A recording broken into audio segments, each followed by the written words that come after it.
Kemudian terjadilah perang di Diponegoro yang dibantu oleh Syahid dan Syarif saat itu. Betul-betul sadar, betul-betul mereka adalah, selain mereka adalah menyebarkan Islam dari Indonesia tadi semua, yang lewat pintu Gujarat, yang lewat pintu Samudra Pasai, yang lewat Campa, yang lewat berbagai daerah datang ke Nusantara. Nah ini ya.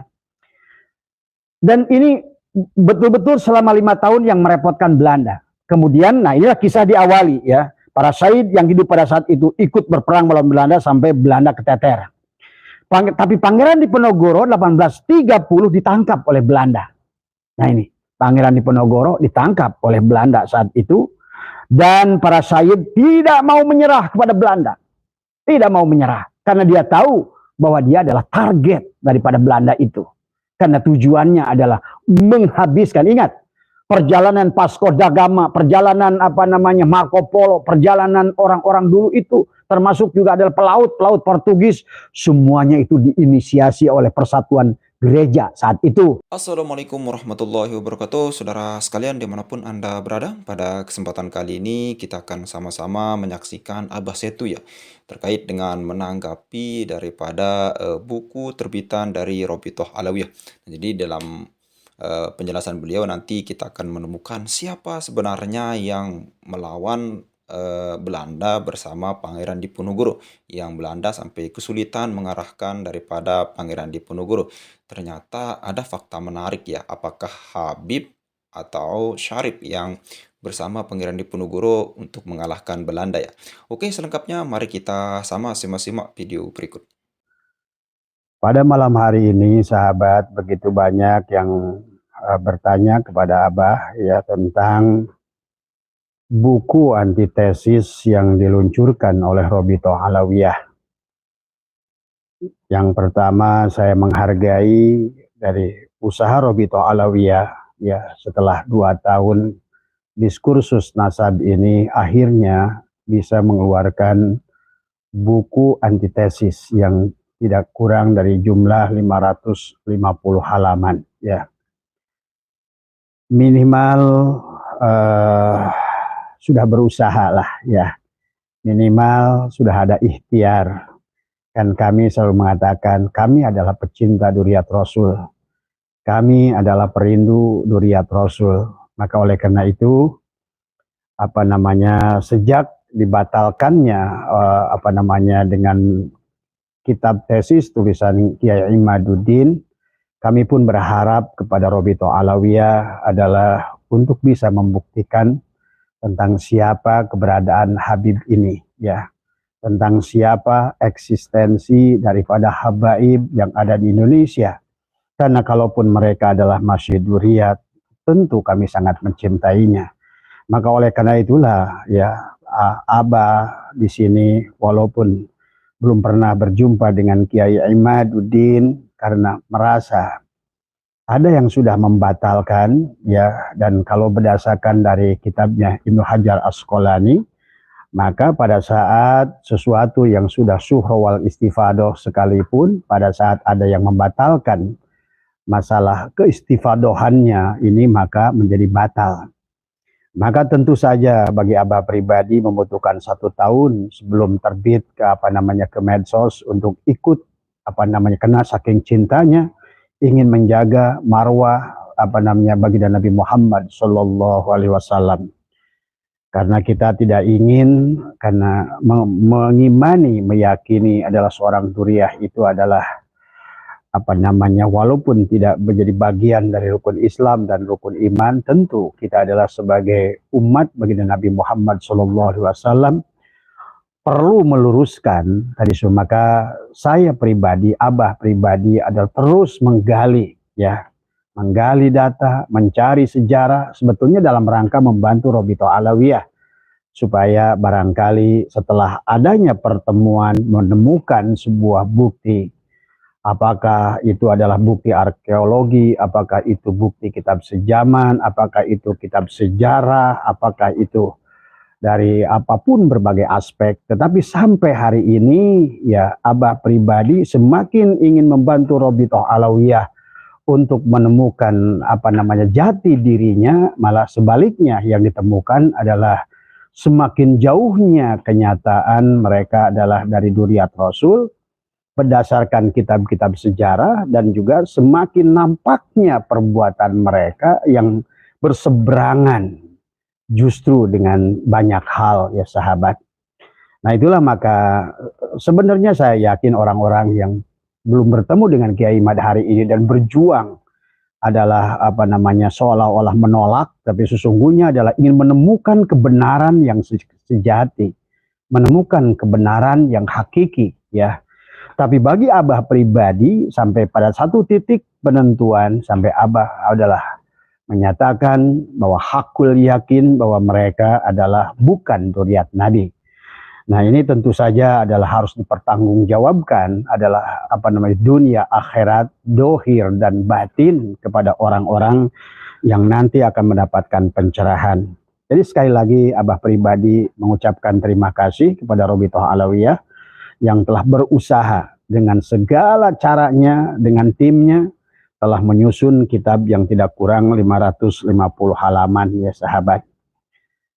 Nah, sebelum Abah bicara banyak, ya, kalau dari aspek ilmu nasab, Abah serahkan kepada ahlinya, yaitu Kiai Imad. Karena dari awal pun kalau Abah lebih konsentrasi kepada apa yang harus dilakukan seorang akademisi adalah menguji, menilai, mencari tadi semua dari berbagai aspek ilmu pengetahuan. Karena ilmu nasab ini ada kaitannya juga dengan sejarah, maka tentu adalah sejarah ini adalah catatan sejarah menjadi sangat penting kepada kita. Tapi sebelum Abah masuk adalah membahas tentang tapi Abah malam ini tidak akan membahas tentang nasabnya, benar dan salahnya tulisan Robitoh Alawiyah, itu Abah bukan mengukur di sana tadi semua. Cuma Abah ingin memberikan gambaran secara global tentang keadaan dunia pada saat itu. Kita harus mengerti Indonesia yang ingin merdeka, sementara Belanda yang ingin bertahan.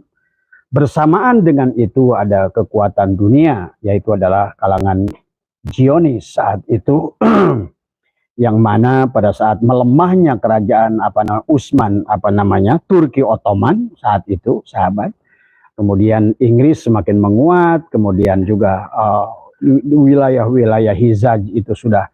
Maka disitulah terjadi kesepakatan seolah-olah antara Lauren adalah orang Inggris, kemudian Muhammad bin Abdul Wahab, dan juga dengan Raja Saud dari semua. Itulah sebetulnya cikal bakal eksodusnya para sayyid yang datang dari Hijaz ke Indonesia.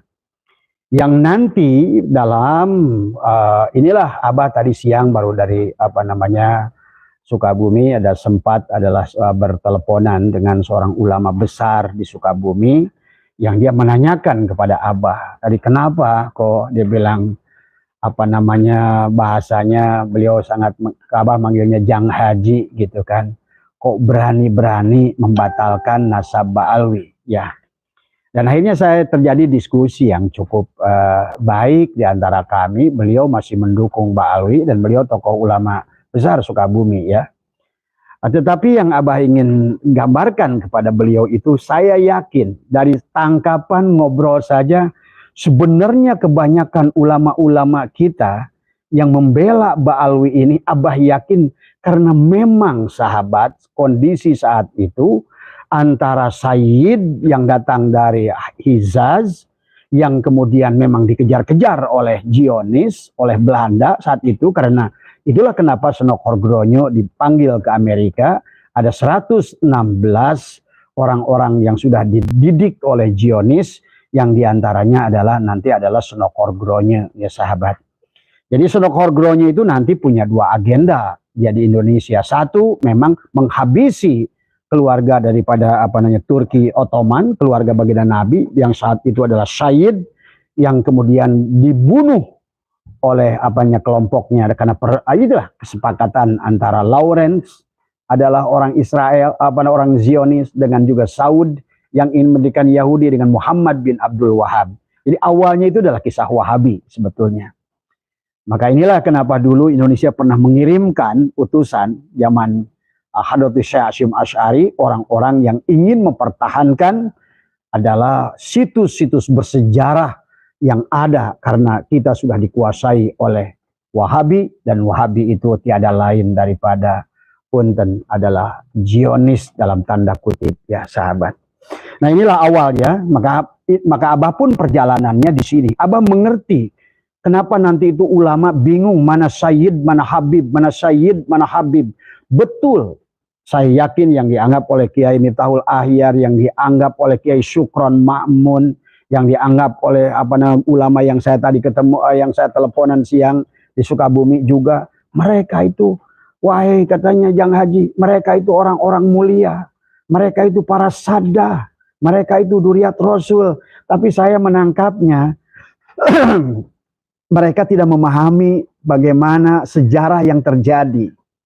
Sehingga Belanda mendatangkan orang Yaman ini memang tujuannya adalah tadi, sehingga kabur nanti sahabat.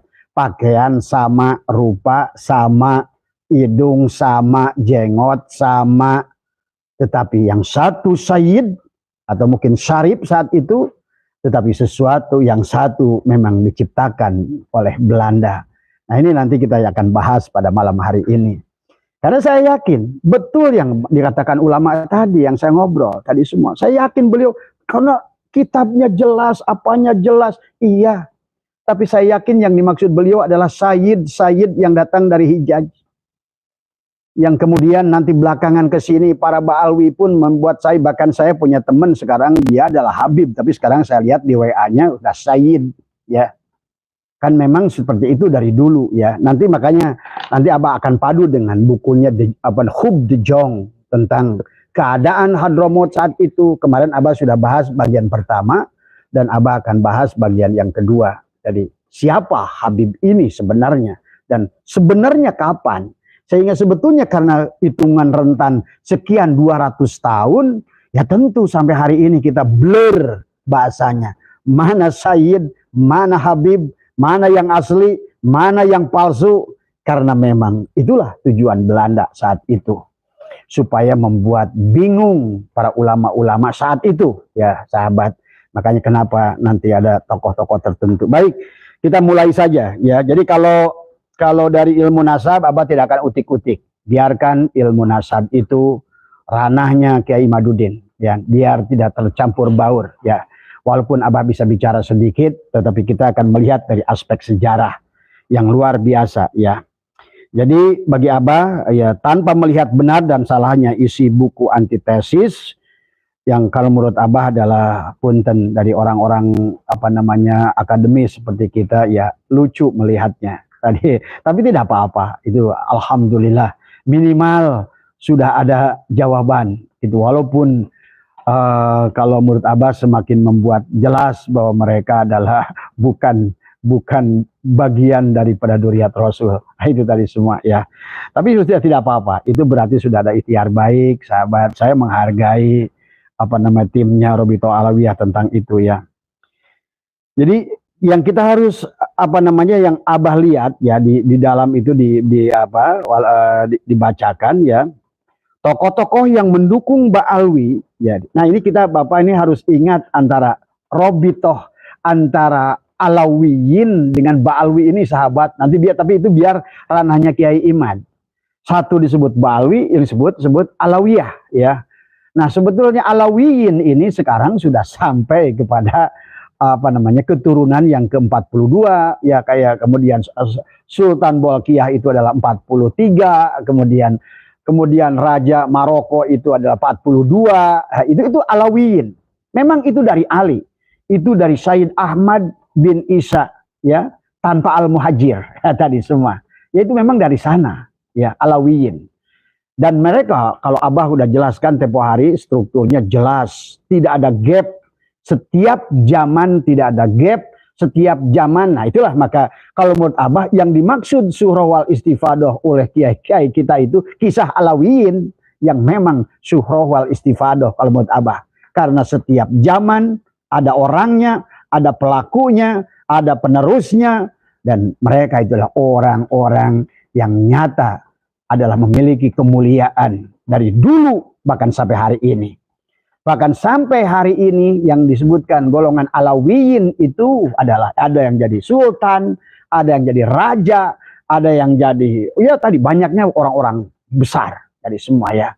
Ini menunjukkan memang seolah-olah darah yang terjaga ya sahabat. Nah, di mana nanti timbul persoalannya?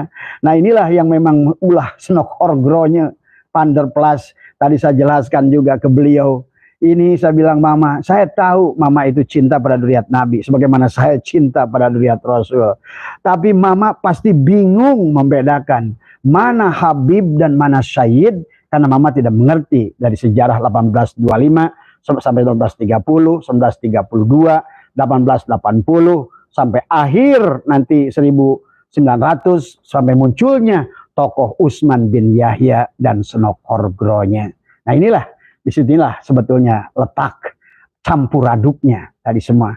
Maka Abah dari tempo hari sudah pernah membahas tentang di Hub de Jong ini, mereka itu selalu mengaku syahid tadi semua ya, karena mereka dan nah inilah maka terjadi simbiosis mutualisme sangat menguntungkan antara pemerintahan Belanda dengan mereka sendiri yang saat itu bahkan disebutkan adalah terjadi perang saudara yang besar. Dalam buku ini dijelaskan Hadromot dalam keadaan miskin, bahkan terjadi perang antara Al-Qatiri dan Al-Kuwaiti ya.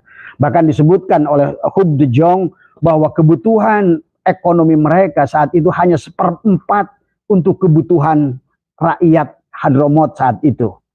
Nah inilah ada kepentingan antara Yaman yang ingin juga bebas dari negaranya, dia keluar ke sini karena pemerintah Hindia Belanda tiba-tiba membuat peraturan membuka market pasar kepada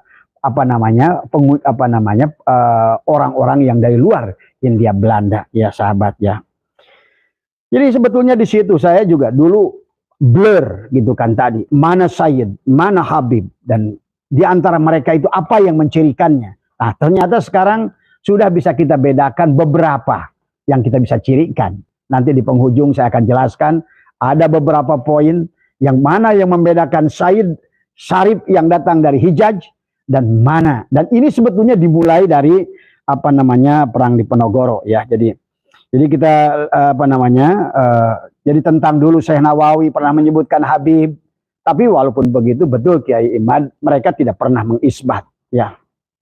Mereka hanya menerima, dan saya yakin yang dimaksud oleh Syed Khalil Bangkalan, oleh Syahdatul Syekh Hasyim As'ari tentang Habib itu, oleh Syekh Nawawi Al-Bantani, itulah Sayyid yang memang sudah ada sebelum bahkan Habib Yaman ini datang tadi. Dan orang-orang itulah yang memang yang berilmu, dan orang-orang itulah yang kemudian yang menjadi wali songo mereka di Indonesia dan punya jasa yang luar biasa.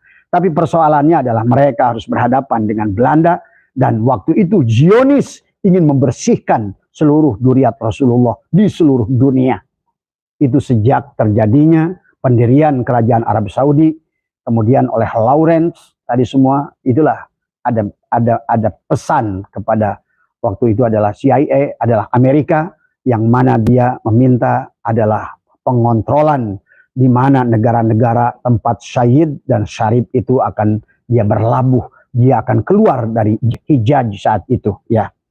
Nah inilah sebetulnya, nah yang bersamaan dengan itu kemudian memang terjadi di Indonesia penjajahan. Jadi ada kepentingan Lauren, ada kepentingan Zionis, ada kepentingan Utsman bin Yahya, ada kepentingan ya tadi Habib dari Yaman, ada kepentingan Syahid, ada kepentingan juga Ratu Helmina terhadap melanjutkan penjajahan di Indonesia. Ini sebetulnya bersatu pada kurun waktu yang tidak jauh berbeda. Sehingga disitulah menjadi blur sejarah itu tadi semua ya. Nah mari kita lihat dulu ya. Kalau kita lihat dari buku-buku sejarah, dari awal 1500 banyak sadah di Jawi ini. Karena mereka dari mulai Syekh Ahmad Jumadil Kubro, kemudian dari mereka itu angkatan termasuk Syekh Datuh Kafi dan lain beberapa tokoh-tokoh besar saat itu.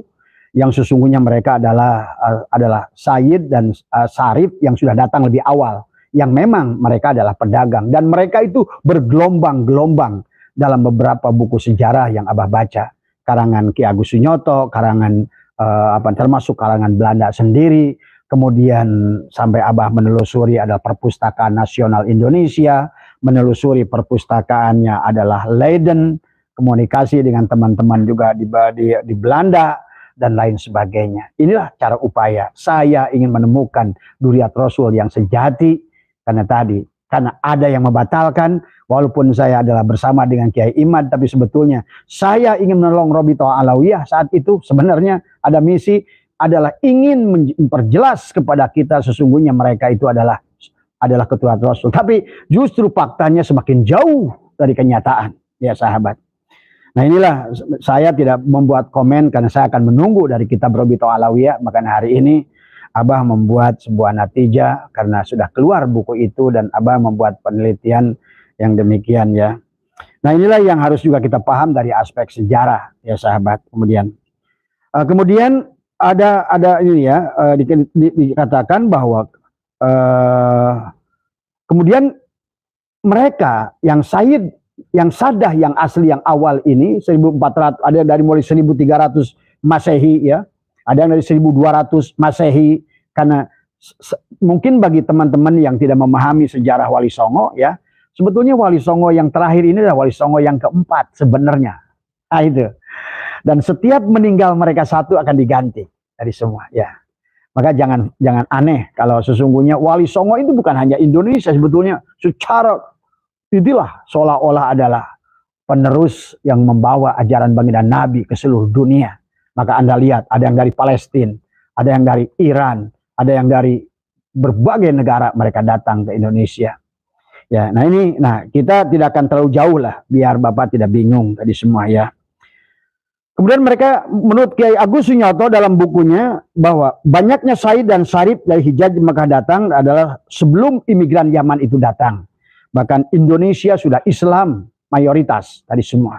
Dan mereka membawa Islam penuh dengan cinta, dengan damai, dan mereka tanpa merubah budaya yang ada, budaya wayang, budaya ini dan itu mereka akomodir. Sama seperti baginda Nabi waktu datang ke Mekah, ya, datang ke Madinah. Tanpa merubah budaya Madinah, tanpa merubah budaya Mekah, baginda Nabi adalah dengan cinta tadi semua. Tidak ada senjata, ya, tidak ada kebencian, tidak ada peperangan, bahkan kalau seandainya dalam menyebarkan Islamnya.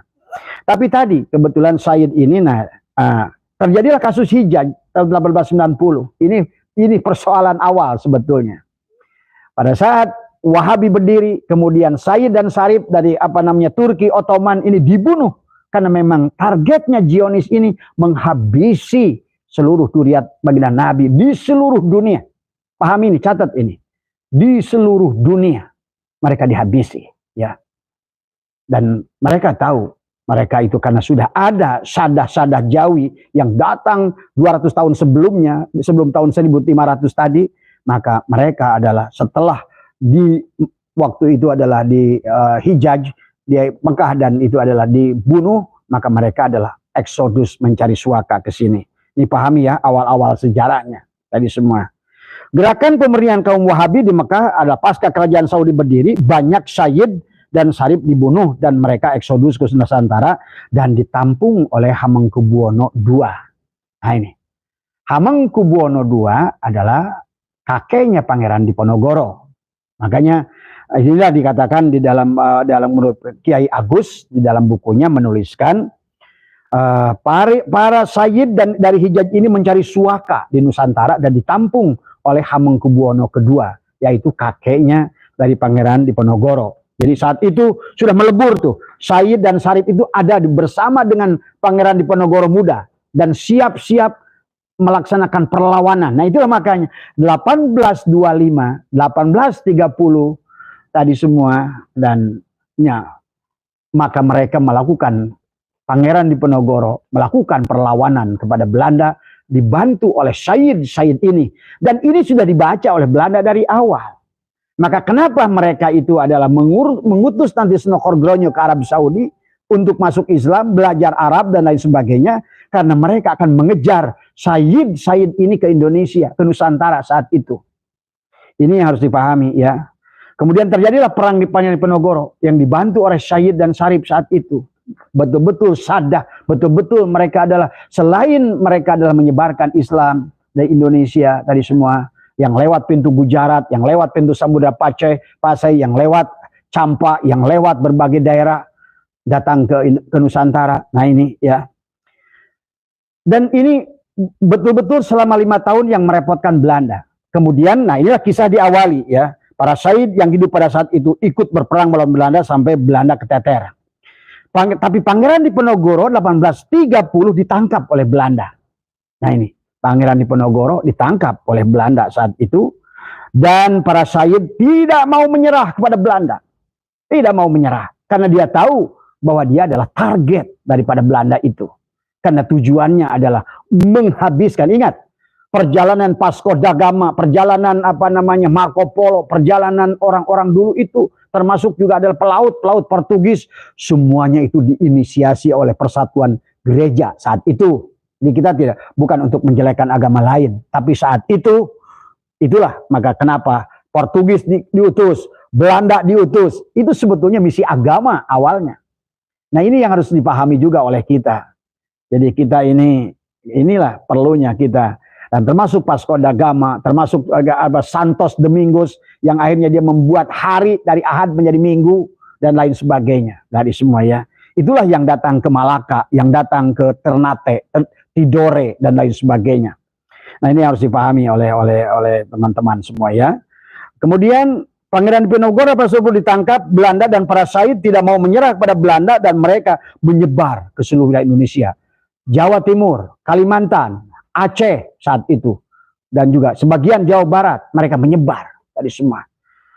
Dan mereka menghilangkan identitas. Mereka tidak lagi membawa gelar syahid, pakaiannya dirubah. Yang tadinya pakai jubah, mungkin pakai imamah, diganti pakai belangkon. Maka muncullah gelar-gelar Raden dan lain sebagainya. Maaf ya, termasuk kakek buyut saya, itu adalah, walaupun saya tidak cuma kakek buyut saya adalah termasuk salah seorang, tetapi beliau sudah menghilangkan gelar Radennya adalah setelah beliau saum selama 30 tahun dan beliau menginstruksikan pada keluarga besar kami maka untuk menghilangkan gelar itu tadi semua ya. Karena dulu kata beliau adalah gelar itu hanya ada karena untuk bersembunyi dan mereka ingin menyatu dengan masyarakat ya sahabat. Nah inilah yang harus dipahami tentang kisah-kisah itu ya. Bahkan saya yakin orang yang darahnya sekarang ini terpancing adalah pasti adalah punya tarikan darah yang kuat untuk melakukan itu. Karena ini yang harus dipahami ya. Kemudian mereka tetap melawan penjajah dimanapun. Maka terjadi pergerakan-pergerakan di beberapa daerah. Muncul sebagai nama kiai haji, ulama atau siapapun namanya saat itu. Raden dan lain sebagainya. Ada yang datang dari kesultanan, yang datang daripada itu melakukan perlawanan. Tapi mereka tetap menghilangkan diri sebagai sadda, menghilangkan diri sebagai syahid, menghilangkan diri sebagai duriat Rasul. Karena adalah tadi mereka ya. Nah inilah yang mungkin harus dipahami oleh kita ya. Mereka kemudian kuatnya keluarga syahid itu mereka harus terus dibunuh dan untuk dibunuh atas instruksi Belanda tadi semua ya. Mereka bersembunyi, menghilangkan tapak syahidnya dan titik perlawanannya ada di timur, ada di Jawa Timur, Kalimantan, Aceh dan wilayah-wilayah lain. Menurut Ki Haji Sunyoto, 1832, 2 tahun setelah perang Diponegoro, Belanda mendatangkan imigran dari Yaman karena mereka melihat bahwa ini sulit ini mempelajari bagaimana pergerakan syahid-syahid ini yang sudah menyebar, yang sudah namanya hilang, yang sudah penampilannya berbeda dan sudah menyatu dengan masyarakat tadi semua ya. Maka itulah, nah inilah nanti untuk pengkaburan sejarah sebetulnya. Nah ini tercatat dalam bukunya The Hub de Jong adalah pengkaburan sejarah tadi semua. Sehingga mana Sayyid, mana Habib tadi semua. Dan saya yakin tadi saya jelaskan kepada Kiai yang Sukabumi itu, Mama itu cinta kepada Habib itu karena Mama kira mereka adalah Sayyid yang memang dulu datang ke Indonesia dengan berilmu. Dan mereka adalah banyak penulis kitab dan lain sebagainya. Tapi inilah memang mesinya dibuat oleh Belanda saat itu. Ya. Tahun 1832, ini kata Kiai Haji Sunyoto dalam bukunya, setelah perang Diponegoro, Belanda mendatangkan imigran Yaman untuk menghadapi peran para Sayyid ini. tadi semua. Orang Arab Yaman datang ke Indonesia saat Islam sudah besar. Mereka di negaranya konflik, miskin, dan inilah yang tertulis di sini. Mereka miskin, terjadi perang, bahkan perbendaharaan ekonomi mereka hanya 1/4 untuk mencukupi kehidupan mereka. Dan disitulah mulai ada kisah Sayyid Ahmad Al-Muhajir tadi semua. Maka saya secara sejarah, walaupun Kiai Imad, mungkin Kiai Nur Ihya mencari secara nasab gitu kan, saya cuma mencari bagaimana siapa Sayyid Ahmad Al-Muhajir, siapa itu Faqih Muqaddam, siapa itu yang disebutkan dengan Ubaidillah. Ternyata memang tidak ada tapaknya yang nyata, baik dari kitab eksternal maupun internal. Tapi itu bukan ranah Abah. Abah hanya ingin menjelaskan secara sejarahnya, ya. Jadi inilah orang-orang menurut Sunyoto, orang Arab yang Yaman datang ke Indonesia, ya, mereka di negaranya adalah konflik sama dengan apa yang dikatakan Hubjong tadi semua, miskin tadi semua. Kemudian juga terjadinya perang saudara antara Kuwaiti dan Al-Qatiri ya saat itu, dan benar-benar sedang parah secara ekonomi. Nah, itulah ada demand, ada supply. Pada saat Belanda saat itu pusing menghadapi Sayyid ini, perlawanan para Sayyid ini, maka itulah mereka ingin menggunakan tenaga. Nah, sehingga masyarakat yang tadinya sudah bisa membedakan mana Arab, mana orang lokal, tapi dengan munculnya orang Yaman yang sama rupanya, pakaiannya mirip. Nah, inilah terjadinya kenapa nanti ada Utsman bin Yahya geger Cilegon tadi semua. Ulama tertipu dengan Utsman bin Yahya. Nah, inilah yang harus kalian pahami juga tentang bagaimana mereka itu diciptakan dengan very organized yang luar biasa, dan kecerdasan Senokorgronyo sudah sampai pada titik itu adalah. Nah, inilah ya, saya juga mohon ini juga Robito Alawiyah tolong membaca sejarah ya. Tolong supaya apa, barangkali ada waktu untuk bertobat, barangkali ada waktu bagi kita, karena saya ingin semuanya bertobat. Saya ingin bahwa semuanya adalah kembali kepada Allah. Buat apa kita mempertahankan tegak, apalagi mengaku-ngaku duriat kepada seorang baginda Nabi Muhammad SAW yang implikasinya justru kalau menurut Abah akan sama dengan tujuan Belanda menghancurkan Islam. Ya, maaf, tujuan dari Zionis adalah menghancurkan Islam dari dalam. Ini harus dipahami ya. Saat itu para ulama kita sulit membedakan mana Sayyid, mana Habib dari rupanya, tapi mereka bisa dilihat dari perilakunya. Gitu. Ini udah ditulis ini. Mereka itu nggak bisa dibedakan, rupa mirip, mancung sama, wajah Arab sama, bahasa Arab. Inilah sebetulnya yang saya yakin Kiai Miftahul Ahyar, saya yakin Kiai Sukron Ma'mun, karena mereka adalah orang-orang dulu, dan saya yakin yang mereka maksud adalah Sayyid. Tapi saat itu kan dalam buku De Jong, bagaimana Habib-Habib ini ingin digelari Sayyid. Bahkan Abah sekarang punya teman itu seorang Habib yang sekarang dia lihat di grup WA-nya udah Sayyid dari semua. Karena memang dari dulu mereka ingin disebut Sayyid tadi semua ya. Ini yang harus dipahami oleh kita ya. Mereka bisa dilihat di perilakunya yang arogan, kasar, pada saat itu rentenir ya, suka mendawir dengan mengaku Sayyid dan lain sebagainya. Bahkan kan Abah sudah bahas dari De Jong ini. Ada golongan Sayyid, ada golongan Syekh, ada Masakin, ada Qobili. Ada 40 tahun 1910 ada 20.000 dari Yaman yang didatangkan oleh Senokorgronyo. Kemudian 40.000 di tahun 1930. Dan akhirnya mereka setelah datangnya nanti ada berdirilah Robito Alawiyah dan Al-Irsyad. Disinilah terjadi negosiasi dengan Belanda. Mereka ingin diketahui, ingin dinyatakan sebagai Sayyid tadi semua. Maka mereka itu terkadang disebut Habib, mereka disebut Sayyid, mereka disebut Habib, maka jangan aneh kalau Bahmun Juber kadang menyebut mereka Habib, mereka menyebut Sayyid. Itu karena memang dulu juga begitu tadi semua ya. Karena inilah yang harus dipahami. Ini yang ngomong sejarah. Bukunya ada ada beberapa buku yang beberapa buku sejarah yang Abah sudah kumpulkan tadi semua dari orang-orang yang ahli di bidangnya masing-masing ya sahabat. Nah, inilah nanti bisa diverifikasi nanti sama siapa Profesor Dr. Anhar Gonggong ya. Kemudian keturunan Sayyid ini mana tadi semua ya, dikatakan yang dikatakan oleh ulama-ulama kita dulu dan hari ini tentang duriat Nabi adalah Sayyid dari Hijaz, bukan Habib dari Yaman.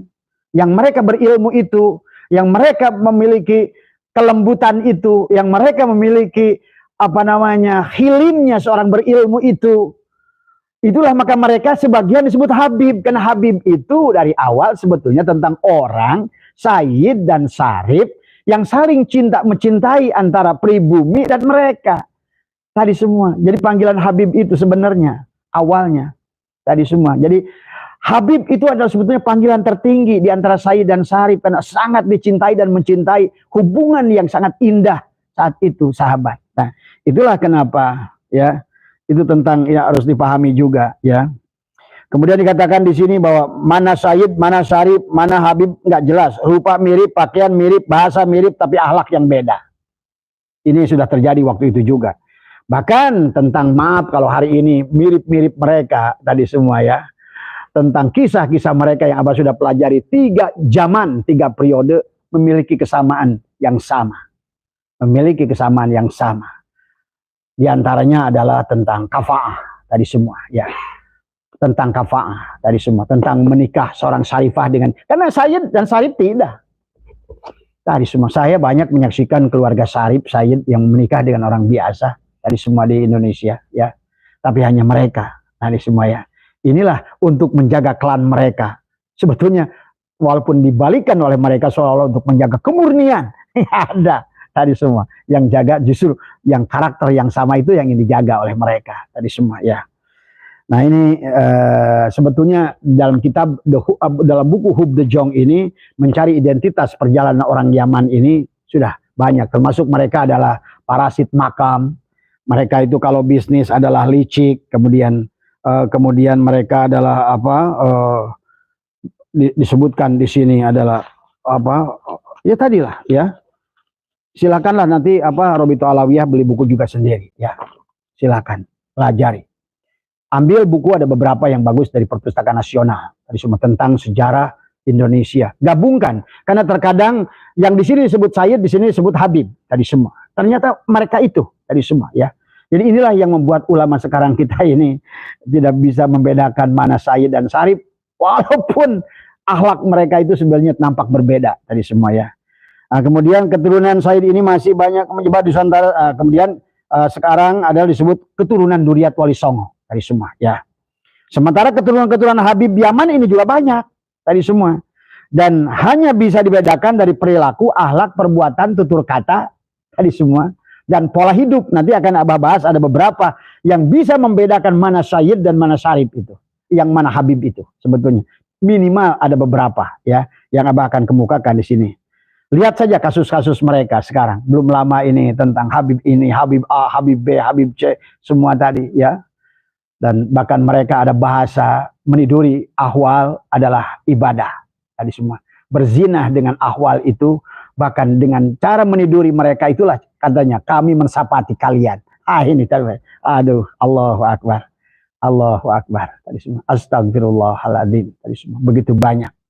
Habib Rifki yang muncul, Habib Aji, Habib ini termasuk juga maaf tadi semua Pupu, bukan Pupu Papa, tapi Pupu Pirja tadi semua ya. Orang aja main tuduh dia sendiri dasar oplok si rijik itu tadi semua ya. Nah inilah yang harus dipahami. Maaf kadang-kadang Abah keluar sifat-sifat Abah juga manusia tadi semua ya. Kadang-kadang suka yang gelut Abah mah tadi semua. Maka Abah udah bilang ke jamaah kalau ada waktu kesempatan Abah ketemu Rizik Syihab, izinkan Abah jihad. Tadi semua.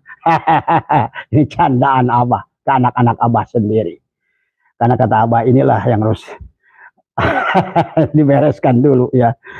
Maka inilah ya apa peran. Kemudian di sini dikatakan ya tentang peran Habib Utsman bin Yahya. Ini sudah jelas bahwa mereka dari apa yang sudah digambarkan oleh Kiai Agus Sunyoto itu adalah semakin jelas bahwa mereka itu memang apalagi menciptakan tokoh yang disebut Utsman bin Yahya. Abah udah nggak usah bahas lagi siapa beliau, bagaimana kiprah beliau, bagaimana perjuangan beliau kepada pemerintahan Belanda, bagaimana tuduhan beliau kepada ulama-ulama Nusantara saat itu menganggap bahwa jihad, perjuangan, pergerakan, perlawanan adalah merupakan gurur dan haram, najis, adalah mengikuti nafsu dan juga adalah merupakan perbuatan setan. Nah ini ya. Silakan. Kan berbeda tuh, berseberangan dengan Hadratus Syekh Hasyim Asy'ari, walaupun tahunnya beda sedikit, tapi yang satu mendirikan resolusi jihad dari semua ya. Jadi di sini yang Abah ingin jelaskan tentang, Abah tidak akan cerita lagi tentang Utsman bin Yahya lah. Silakan baca sendiri sama para habaib siapa Utsman bin Yahya. Itu ada buku tuh 3 jilid di Perpustakaan Nasional. Itu gamblang ya. Termasuk adalah pengangkatan para habib itu begitu datang. Ada dari letnan dan ada juga dari kapten. Ini juga dijelaskan oleh Hub de Jong. Mereka itu dipekerjakan. Tapi Senokor Gronya sudah juga secara pribadi ngasih catatan. Hati-hati. Ini beda dengan Said yang dulu yang kita hadapi di sini. Ini hati-hati, licik. Hati-hati, mereka suka nipu. Hati-hati, mereka nggak jujur. Itu Senokor Gronya tulis. Padahal mereka yang pakai. Tadi bayangkan coba tadi. Mereka sendiri udah nulis begitu. Silakan kalian mau suka atau tidak suka. Bagi yang mendukung Abah, inilah Abah menyampaikan fakta apa yang adanya. Maka kata Abah, ayo belajar sejarah, baca. Ada beberapa buku yang bisa juga kalian dapatkan adalah dalam bahasa Inggris ya, dan juga yang dari bahasa Belanda yang sudah terjemahkan ke dalam bahasa Inggris. Karena pasti orang Belanda itu paling jujur untuk sejarahnya tadi semua. Maka Abah tuh percaya kepada mereka. Kenapa? Karena memang mereka akan mengisahkan apa adanya, sahabat ya. Nah ini yang dibikin catatan saja ada beberapa. Fakta-fakta bahwa Habib-Habib sekarang ini bukan Sayyid dan Syarif yang dimaksud oleh para guru-guru kita itu, dan juga oleh ini adalah yang pertama adalah satu, sikapnya kasar tadi semua, sikapnya kasar. Mereka itu kalau bertindak tadi semua ya, ini dikisahkan dalam kitab buku The Hub de Jong. Mereka itu adalah sangat kasar, mereka itu adalah sangat arogan, mereka itu juga sangat feodal tadi semua. Maka tadi bahkan kebiasaan mencium kaki itu sudah terbiasa dari dulu. Ini yang harus dipahami. Yang kedua, mereka ngotot ingin disebut duriat dari dulu. Sampai mencangkokkan ke sejarah ke kiri, ke kanan, ke mana. Ke ulama A, ke ulama B. Tapi begitu dibikin struktur susunan antara Alawiyin dengan Ba'alawi, menyimpang mereka. Kayak Bahar bin Smith harusnya sekarang umurnya 680 tahun. Kayak Habib Rizik, karena sekarang golongan yang 37. Sementara Alawiyin yang asli sudah 43. Berarti Habib Rizik sekarang usianya berapa? Di atas 500 tahun. Tadi semua. Ya. Dan kalau kita lihat lagi silsilahnya. Inilah sesuatu terserah kalian ya. Abah hanya menyampaikan. Dan Abah bertanggung jawab, kata Abah juga dunia akhirat. Menyampaikan apa ini semua. Maka karena ini adalah harus kita buka. Ya. Ini tentang fakta yang harus kita buka. Terserah. Bagi kalian kiai yang masih mengikutinya, terserah, itu hak kalian. Bagi teman-teman juga yang masih mengikutinya juga terserah, itu hak kalian. Tadi semua ya. Abah hanya menyampaikan fakta dari semua. Apa yang bisa kalian pelajari terserah. Mau dengar silakan, enggak tidak apa-apa ya. Karena itu adalah kembali ya. Tapi Abah tidak mau persoalan ini disebut khilaf. Karena khilaf itu perkara yang kuat hujahnya masing-masing. Baru khilafiyah. Tapi kalau seandainya ketidakmauan meneliti, karena taklid buta, ketiga adalah kebodohan yang ada, kurangnya informasi, bagaimana disebut khilaf? Haram bagi Abah adalah disebut khilaf tadi semua ya. Karena perkara yang karena sekarang ini adalah ini ya, harus jelas. Kemudian yang ketiga, dari kitab sejarah nasab tokoh yang dikisahkan mereka, baik Said Isa Al-Muhajir, Ubaidillah, Faqih Muqaddam dan lain-lain, banyak kisah yang tidak ada buktinya. Maka Abah tanyakan tadi, silakan kalau ada punya kisah tentang kitab, tapi jangan dari dari kalangan Ba'alawi sendiri. Tapi lihat dari kitab Alawiyah, dari kelompok Alawiyah, yang mereka orang-orangnya setiap generasi itu ada dan jelas tadi ya. Jadi wahai para guru kita, ulama kita Indonesia, yang disebut Ba'alawi itu bukan Alawiyah, ini Alawiyin, pahami itu ya. Termasuk guru saya yang ada di Kalimantan, siapa itu Tuan Guru Sekumpul ya, mengatakan tentang mereka itu Alawiyin ya, tapi bukan Ba'alawi sebetulnya tadi semua. Dan beliau pun bisa saja salah, karena memang sejarah saat itu juga tidak bisa tadi, karena sejarah itu maka orang-orang muhaddisin sekarang ini lebih hebat dari yang dulu. Kenapa? Karena bisa mengumpulkan hadis dalam satu klik, satu tombol, maka seluruh hadis yang pernah ada akan keluar tadi semua ya, sehingga kita bisa melihat. Maka sekarang tafsir Quran pun dengan tematik, sekali klik seluruh isi Al-Quran terkelompokkan tadi mana kisah ini, mana kisah ini. Ini sekarang ini dengan teknologi kita memahami tafsir dengan mudah tadi semua ya. Kemudian yang keempat adalah dan apalagi di sini dari kitab sejarah nasab mereka tidak jelas, bisa dicek di kitab eksternal dan internal, apalagi dari peninggalan sejarah kelam Habib ini di masa penjajahan, yaitu Habib Utsman bin Yahya dan teman-temannya tadi semua ya. Yang keempat, sejarah membuktikan bahwa Habib Yaman ini lebih menjadi pendukung Belanda daripada pejuang kemerdekaan Indonesia. Tadi semua. Sampai dulu para ulama kita bisa membedakan mana Sayyid. Kalau dulu, oh ini Sayyid ini. Ini dia bilang bingung. Dulu Sayyid ini perang lawan Belanda. Kok yang ini malah bantu Belanda. Ini sahabat. Sejak itu pun sebetulnya. Maka ternyata kenapa geger Cilegon. Banyak ulama yang tertipu. Dikiranya adalah Habib itu adalah Sayyid yang dulu. Abah Utsman bin Yahya itu adalah Sayyid yang mereka pikir yang dulu. Berilmu kemudian dan lain sebagainya. Pahami ini sejarah ya. Tadi semua. Ternyata karena itulah kenaifan mereka. Kebaikan mereka, husnudon mereka. Akhirnya terjadilah pembunuhan besar-besaran ulama, geger Cilegon, geger Banten, geger Betawi, geger Tambun, geger Cianjur dan beberapa tempat yang di mana itu adalah mereka adalah karena peran yang dua sisi ganda Utsman bin Yahya yang dianggap oleh orang saat itu adalah sebagai syahid tadi semua ya. Tadi dan sementara pandangan sementara Utsman bin Yahya sendiri betul-betul sudah menjadi orang Belanda. Walaupun ada tokoh nanti yang Sultan Hamid diantaranya, itu kan Belanda para Ba'awi mengklaim tuh Sultan Hamid tuh contohnya Habib, ya.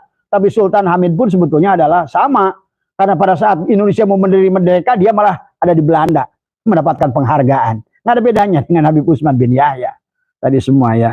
Ini sejarah yang silakan tanya kepada Profesor Dr. Anhar Gonggong tentang Sultan Hamid ya tadi semua. Kemudian yang kelimanya ada fakta hampir tak satu pun buktinya bahwa mereka itu tidak pernah melawan Belanda. Tidak ada satu makam pahlawan pun baik ada di Sumatera baik ada di Pulau Jawa yang ada marga Habibnya tadi semua ya. Inilah fakta-fakta sejarah yang tidak bisa diedarkan oleh kita. Jadi Abah tidak mau membahas bab nasab, biarkan bab nasab urusan Kiai Imaduddin. Tapi Abah hanya akan menjelaskan tentang aspek sejarah yang Abah sedikit banyak adalah sedikit memahami tadi semua ya. Dan kita link dengan sekarang ini mudah. Karena sekarang ini zaman dunia digital. Mudah mencarikan informasi, data dari apapun tadi semua. Dari negara manapun, dengan siapapun, dengan universitas manapun. Bagi akademisi tidak ada kesulitan ya. Tidak ada kesulitan. Kita punya etika yang baik ya di antara kita. Dan mereka semua jujur-jujur tadi semua. Kemudian bahkan sebaliknya mereka membaalwikan pahlawan sekarang karena udah ada kenyataan fakta mereka itu tidak ikut berjuang bahkan membantu Belanda, tapi malah sebaliknya sekarang daripada mereka mengaku. Saya rasa pengakuan kepada pahlawan-pahlawan banyak dibaalwikan itu karena tadi termasuk di Penegoro dibaalwikan, Imam Bonjol dibaalwikan, beberapa ulama termasuk Patimura dibaalwikan. Itu sebetulnya karena mereka sudah sadar sepenuhnya bahwa sesungguhnya mereka tidak berbuat apa-apa buat tanah air ini. Ini yang harus dipahami oleh kalian ya. Kemudian yang keenam, mereka banyak mengakui lambang-lambang negara, lagu-lagu kebangsaan, kemerdekaan, bahkan mengatakan tanpa mereka Indonesia masih menyembah pohon. Tanpa mereka Indonesia adalah masih menyembah batu. Itu tadi semua. Padahal jauh sebelumnya para sayyid, para syarif sudah mengajarkan Islam di sini. Dan inilah karena tadi ada termasuk siapa Kiai Miftahul Ahyar ya yang main karena maaf Kiai ya dari semua. Saya paham dengan Kiai. Pasti yang dimaksud Kiai Habib ini pasti sayyid yang hebat itu. Pasti saya yakin. Karena saya tadi udah ketemu seorang ulama di Sukabumi. Dan dia mengatakan, itu dia bilang dia orang-orang hebat. Dulu gini.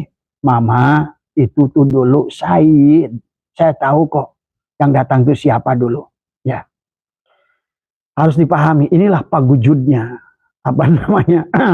anggapan mereka. Nah, kemudian mereka juga mengatakan,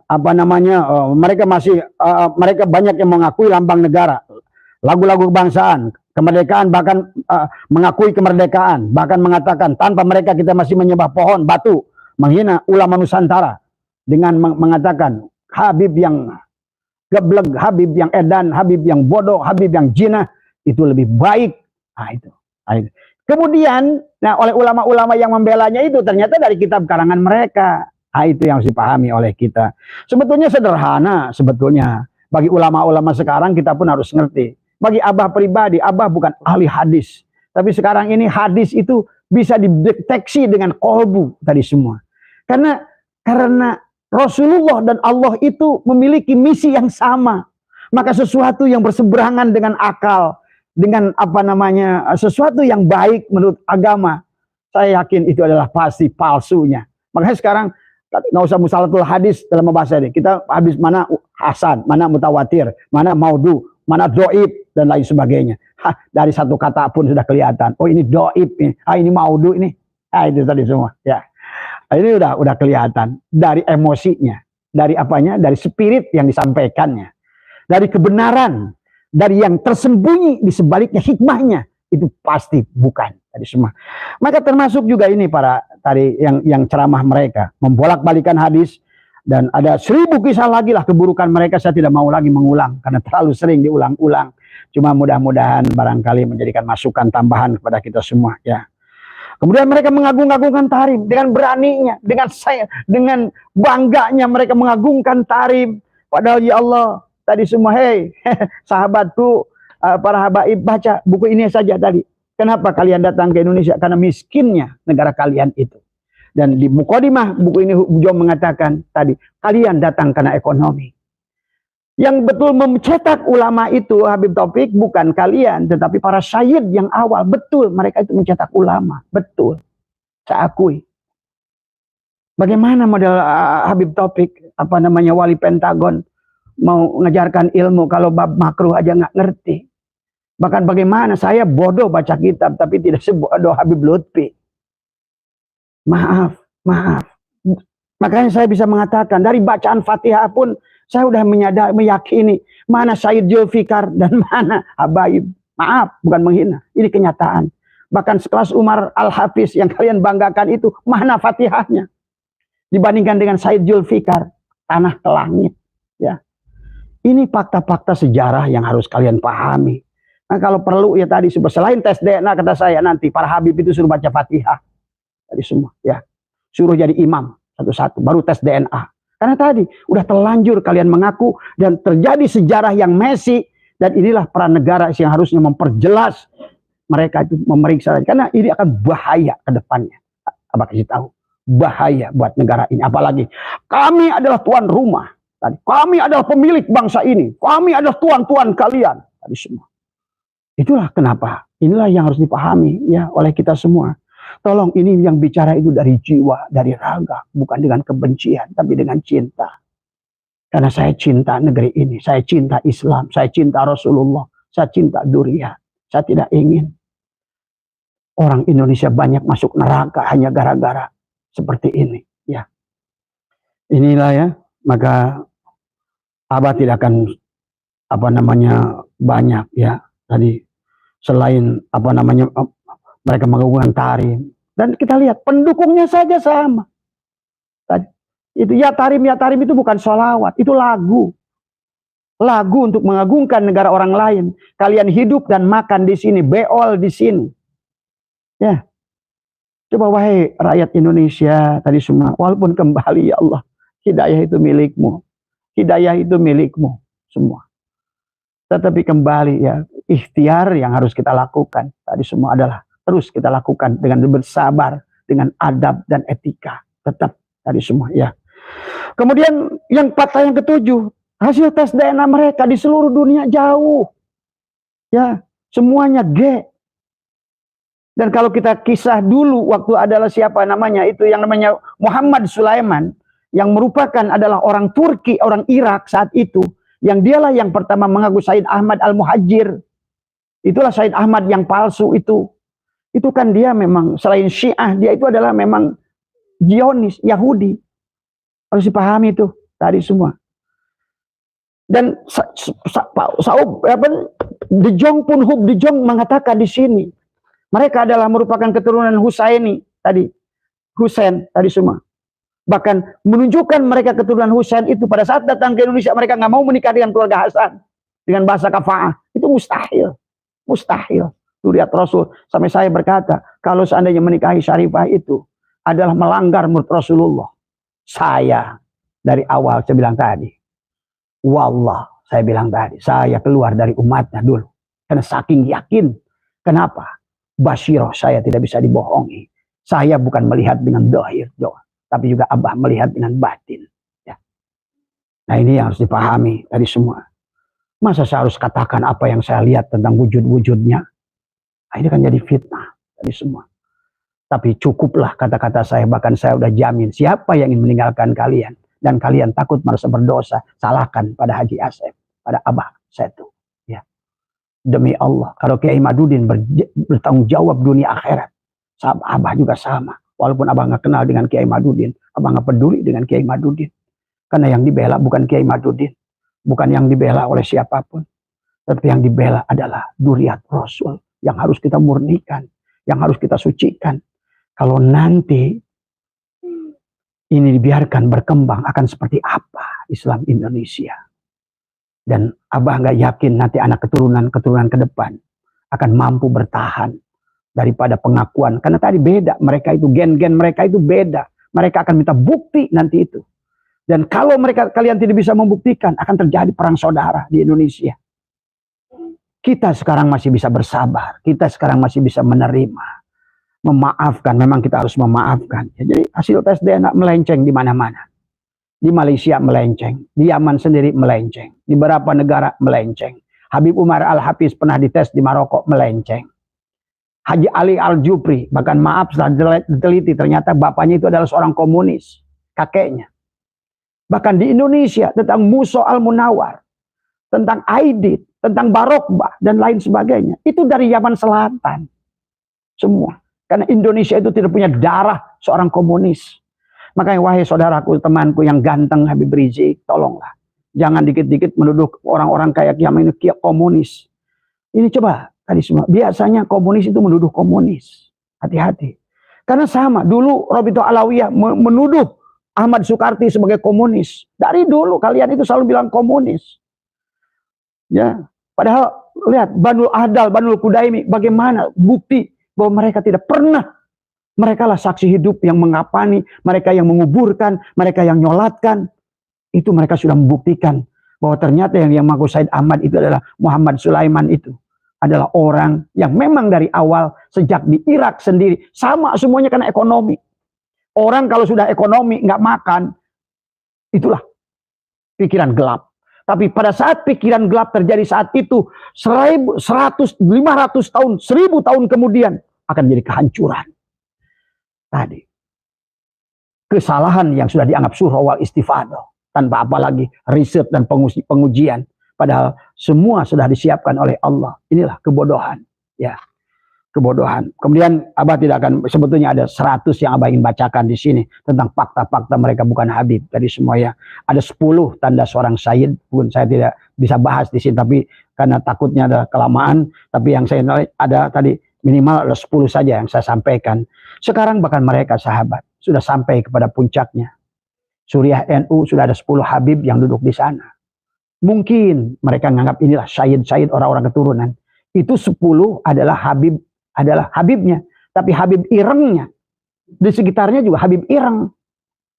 Karena saya dari komen-komen mereka itu semua adalah Habib ireng. Tadi semua. Yang juga tidak mengerti sejarah. Tadi semua. Ya. Tadi. Saya silakan saja kalau menurut Abah. Ya. Abah dunia akhirat tanggung jawab masalah ini. Ya. Karena menyayangi negeri ini, menyayangi kakek saya sebagai adalah pahlawan. Ya, bapak saya adalah sebagai veteran hari ini. Kakinya sampai tertembak, bedil pun masih tertinggal zaman penjajahan Belanda dan Jepang. Ya, tapi sekarang dengan seenaknya orang pendatang di negara yang dimerdekakan oleh kakek-kakek kita, darah-darah ulama kita, syahid-syahid yang asli. Yang dikejar-kejar oleh Zionis dari Hijaz sampai ke sini. Justru sekarang diklaim kemerdekaan perbuatan mereka. Dan yang lucunya Rizik Syihab bisa berkata seolah-olah dia itu pahlawan hebat. Berkata seolah-olah dia itu pejuang. tadi semua. Tadi semua. Seolah-olah tidak punya dosa. Dan sebaliknya menuduh orang-orang pribumi. Orang pribumi, ayo bangkit tadi semua. Tapi bukan untuk mengusir mereka. Saya sarankan maka ada tulisan-tulisan, ayo usir mereka. Nggak usah seperti itu. Ya, bukankah baginda Nabi ada pada saat terjadi Futuh Makkah itu ada memaafkan mereka tadi semua. Ayo, kalau kita adalah duriat Rasul, kalau kita adalah pecinta dengan kebenaran, kalau kita pencinta duriat Rasul, maka kita pun harus bisa memaafkan tadi semua. Ya, dan inilah konsiliasi yang harus dilakukan. Kalau selalu didengungkan perang, dan tadi walaupun sebetulnya saya tahu akibat ucapan Rizik Syihab sendiri yang selalu mengasah bodok, badik dan lain sebagainya, itu tidak ada budaya Indonesia. Itu hanya budaya komunis yang seperti itu. Dulu kan waktu zaman genjer, makanya sekarang pupu papa itu sama aja kayak genjer. Dengan pupu pirja tadi semua, ya. Habis teriak-teriak kabur tadi semua, ya. Inilah orang-orang yang tidak bertanggung jawab, ya. Dan kalau seandainya ini jadi idola bagi bangsa Indonesia, mau seperti apa anak muda kita ke depan, ya. Kemudian terakhir udah Abah sebagai ucapan Abah yang terakhir, Abah hanya menyampaikan fakta, silakan kalian menilainya sendiri dan saya bertanggung jawab secara hukum dan apapun tadi semua, dan insya Allah bahkan bukan hanya secara hukum, Abah bertanggung jawab adalah dunia akhirat tentang apa yang Abah informasikan tadi semua, ya. Karena kalau bagi Abah, silakan Kiai Madudin berdasarkan buku sejarah, buku nasab. Silakan ahli filologi berdasarkan filologi. Silakan Dr. Sugeng dari genetika. Tapi Abah Setu melihatnya dengan basyirah, insya Allah. Ya, insya Allah tadi semua. Tapi saya tidak akan bisa mengatakan. Cuma insya Allah. Makanya kenapa Abah berani? Orang bertanya, kok Abah berani menjamin? Ya, sesuatu yang udah hakul yakin. Bahkan bagi Abah udah isbatul yakin. Tapi sesuatu yang tidak bisa disampaikan. Bahkan Abah sudah tahu mereka dari 15 tahun yang lalu. Ya, sebenarnya tadi semua, ya. Walaupun sempat didawir, walaupun sempat ditipu, tapi tidak apa-apa. Itu adalah perjalanan hidup Abah sendiri. Tadi semua, ya. Maka bahkan ada sebagian ulama yang masih mendukung Habib ini, justru dialah banyak yang terah wali songo. Yang mendukung Habib ini, yang mencium tangan Habib ini, yang asli mencium yang palsu sebenarnya. Lucu, ya. Tapi itu tadi semua. Karena tadi terlalu baiknya darah Nusantara, terlalu baiknya darah Wali Songo, terlalu baiknya adalah Islam rahmatan lil alamin. Inilah yang terjadi, ya. Mari kita jaga marwah Islam, marwah umat baginda Nabi, marwah juriat Rasul. Memaafkan lebih baik dari memusuhi, mendoakan lebih baik dari memaki, ya. Terus berkarya, terus tebar manfaat. Marilah kita tetap jaga adab. Jangan sampai kita dalam kasus seperti ini kita su'ul khotimah, ya. Abah bilang tadi, kalaupun kita marah karena Allah dan Rasulnya, ingat itu. Ya, bukan karena kebencian, bukan karena dengki, bukan karena apalagi kita walaupun biarkan disebut begal nasab. Yang begal nasab itu sebenarnya siapa? Yang disebut PKI itu siapa? Dia yang begal nasab. Kok kita bilang begal nasab? Tapi ya sudahlah. I love you. Saya Abah cinta kepada habaib di Indonesia semua. Semoga Allah memberikan hidayah pada kalian. Dan dengan Abah mari kita, kalau perlu, mari kita berjumpa di akhirat nanti sama-sama. Mari kita bersaksi di hadapan Allah. Tadi semua. Maaf, bukan kesombongan. Tadi semua, ya. Bukan kesombongan, tapi mudah-mudahan dengan ucapan yang terus terang ini menimbulkan penyadaran pada diri kalian betapa konsekuensinya terlalu berat bagi kalian. Tadi semua kan hanya untuk mempertahankan diri, kan hanya ingin mempertahankan nasib tadi semua, tapi terlalu berat kalian tadi, ya. Itu saja, mohon maaf atas kekurangan, mudah-mudahan karena tadi ada puluhan yang Abah minta menanggapi tentang. Walaupun Abah hanya lihat di HP dari buku-buku itu beberapa halaman yang dibuka, tapi Abah sudah mengambil dari apa yang dijelaskan Kiai Madudin, bagi Abah cukup. Karena bagi Abah sudah dari kemarin juga sudah selesai tadi semua, ya. Tapi karena diminta untuk memberikan tanggapan, mudah-mudahan tidak memberikan tambah kabur, mudah-mudahan tadi semua tidak tambah semakin tidak jelas. Intinya adalah kembali. Semoga Allah adalah meridhoi perjuangan ini. Dan juga Abah mendoakan Kiai Madudin, Gus Abbas, dan semua teman-teman, Kiai Marzuki Mustamar, Kiai Abil Sirot, Abu Ya Muhtadi. Sahabat, Sebetulnya yang mengikuti, yang sudah menolak mereka itu luar biasa banyak. Dan mereka adalah ulama-ulama besar. Yang di sana itu cuma Rumail dan Wafi. Itu aja semua yang dibawa oleh Hanif Alatas tadi semua. Ya tadi. Tapi tidak apa-apa, itu pun alhamdulillah ya. Mas Wafi juga alhamdulillah. Tadi semua ya Mas walaupun Idus Pak Kiai Idus Romli sekarang udah jarang terlalu ini ya di semua. Yang dibawa paling kiri kanan adalah tadi Rumail dan Wafi. Lihat di kita semua ya. Ini ya, coba buka matanya. Silakan. Sebutkan ulama-ulama itu semua. Orang-orang luar biasa. Gus Muwafiq dari semua. Termasuk Mustafa Bisri, Kiai Agil Sirot. Berani kalian di semua. Jangan dilihat Kiai Imad. Siapa yang di sebelah yang sudah islah kepada Kiai Imad. Bahkan saya tadi malam waktu pengajian kata saya, orang sekelas Kiai Imad ini sulit dicari. Ya, maaf ya. Sulit dicari. Bisa menulis kitab dengan berbagai pan, dengan bahasa nahu yang luar biasa, sorob balagoh yang luar biasa, bade yang luar biasa, ilmu munadorohnya luar biasa, manteknya luar biasa, termasuk juga adalah syarah Ibnu Maliknya, Alfiyah Ibnu Maliknya juga luar biasa. Coba Bapak silakan cek ulama kita yang punya kitab di atas 20, semuanya tertulis dalam bahasa Arab. Saya harus hormat pada Kiai Imad untuk bidangnya. Oke, saudara sekalian, luar biasa sekali apa yang disampaikan oleh Abah Setu ya terkait dengan menanggapi daripada buku terbitan terbaru dari pihak Robitoh Alawiyah. Nah, jadi ada beberapa hal yang ingin kita sampaikan ulang terkait dengan apa yang disampaikan oleh Abah Setu ya. Ada hal menarik yang nanti beliau akan sudah disampaikan tadi dan akan kita ulas bersama ya. Yang pertama yaitu buku terbitan Robitoh Alawiyah kelihatan lucu ya menurut akademisi. Nah, jadi dalam hal ini juga setara atau sinkron dengan apa yang disampaikan oleh Ki Jamaluddin ya terkait dengan isi buku dari terbitan Robitoh Alawiyah, di mana mereka mengutip daripada ibarat-ibarat yang melemahkan nasab Alwi, saudara sekalian. Ibarat mereka menaruh racun kepada diri mereka sendiri ya saudara sekalian. Nah, ini hal-hal lucu yang memang kalau kita lihat dari segi penulisan, dari segi tata cara letaknya. Nah, jadi hal-hal yang memang sangat membuat kita tertawa saudara sekalian. Dan itu sudah dikomentari daripada Ki Haji Emaruddin. Namun di dalam video Abah Setu tadi ya tidak mengulas secara detail ya saudara sekalian. Itu yang pertama. Dan yang kedua yang disampaikan oleh Abah Setu, dalam sejarah ada dua golongan migrasi ke Nusantara ini, yaitu Sayyid Syarif dari Hijaz dan dari Habib dari Belanda, saudara sekalian. Nah, di dalam kita ketahui bersama bahwa dalam sejarah itu Zionis Yahudi dalam sejarah dunia itu memang